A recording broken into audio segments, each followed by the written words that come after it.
જો અચાનક તમને રાત્રે જો લેગ ક્રેમ્પ થઈ જતો હોય તો તમારે શું કરવાનું છે, જેવું લેગ ક્રેમ્પ ચાલુ થયો તો ધીરે ધીરે પગનો અંગૂઠો હોય, પગમાં લેગ ક્રેમ્પ એટલે પગની અંદરના સ્નાયુ ખેંચાઈ જવા, નસ ચડી જવી, એવું જે થાય છે ને એમાં તો તમારે તાત્કાલિક શું કરવાનું છે, એનો અંગૂઠો અને આંગળીઓ છે ને તમારી બાજુ ધીરે ધીરે ખેંચવાની છે. ફટાફટ ખેંચવા જશો તો એકદમ બૂમ પડી જશે.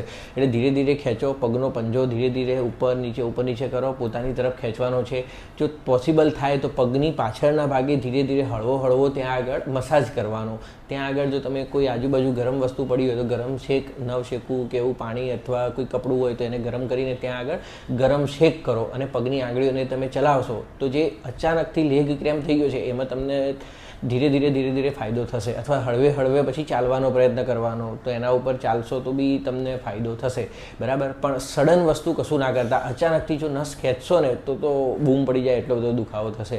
અને પછી આ શોર્ટ ટર્મ માટેનું છે. લોંગ ટર્મ માટે તો તમે વધારે પાણી પીઓ અને પોતાનું વિટામિન B12, વિટામિન D એ બધું ચેક કરાવી અને જેની કમી હોય કે જેના કારણે લેગ ક્રેમ્પ થાય છે એ વસ્તુ શોધી અને પછી એની દવા તમારે કરાવવાની અથવા તમારે જાતે કરવાનું એના વિશે.